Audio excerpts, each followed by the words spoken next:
Tirur police സ്റ്റേഷനിലെ station officer Jinesh J ആണ് ഇന്നലെ നേരം പുലർന്നു തുടങ്ങുന്ന സമയത്ത് സ്റ്റേഷൻ പരിസരത്തുള്ള പൂന്തോട്ടം വൃത്തിയാക്കാനായി കൈക്കോട്ടുമായി ഇറങ്ങിയത്.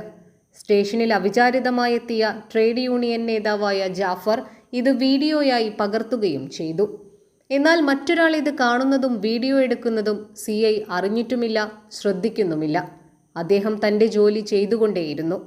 വർഷങ്ങൾക്ക് മുന്നേ തിരൂർ CI ആയിരുന്ന മുഹമ്മദ് റാഫിയാണ് ഇത്തരത്തിലൊരു ഗാർഡൻ സ്റ്റേഷൻ വളപ്പിൽ ഉണ്ടാക്കിയത്. പിന്നീട് അത് ശരിയായ രൂപത്തിൽ പരിപാലിക്കാത്തത് കാരണം നശിച്ചുപോയിക്കൊണ്ടിരിക്കുകയായിരുന്നു. സ്റ്റേഷനിൽ വരുന്നവർക്ക് വിശ്രമിക്കാനൊരിടമായിരുന്നു ഈ സ്ഥലം.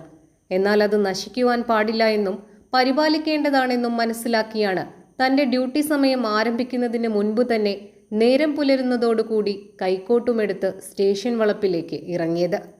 എന്നാൽ ആദ്യം കണ്ടപ്പോൾ ഗാർഡൻ വൃത്തിയാക്കാൻ ഏൽപ്പിച്ച ഏതോ ജോലിക്കാരനാണെന്ന് തോന്നി എന്നാണ് വീഡിയോ എടുത്ത ജാഫർ പറയുന്നത്. പിന്നീടാണ് മനസ്സിലായത് ഇത് തിരൂർ സ്റ്റേഷൻ ഓഫീസറായിട്ടുള്ള CI ജിനേഷ് ആണെന്ന്.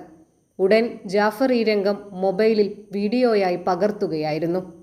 കാക്കി യൂണിഫോമിലെ പോലീസിനെ കാണുമ്പോൾ പലർക്കും പല ചിന്തയാണ്.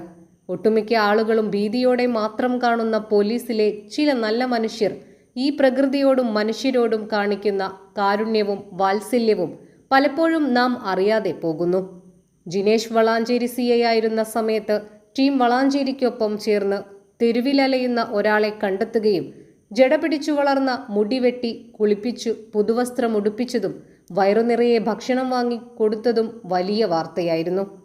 ആ പോലീസ് ഉദ്യോഗസ്ഥനാണ് ഇന്ന് തിരൂരിൽ ഇത്തരമൊരു പ്രവൃത്തി ചെയ്ത് മനുഷ്യനോടും പ്രകൃതിയോടും കാണിക്കേണ്ടുന്ന ഉദാത്ത മാതൃകയായി മാറുന്നത്. ഞങ്ങളും മനുഷ്യരാണ്, ഞങ്ങളും ഈ സമൂഹത്തിന്റെ ഭാഗമാണ് എന്ന് മനസ്സിലാക്കി പ്രവർത്തിക്കുന്ന ഇതുപോലുള്ള നല്ല ഉദ്യോഗസ്ഥർ ഇനിയുമുണ്ടാകും എന്ന പ്രത്യാശയോടെയാണ് 3Max ലൈവ് ഈ വാർത്ത നിങ്ങളിലേക്ക് എത്തിക്കുന്നത്. News desk 3Max live.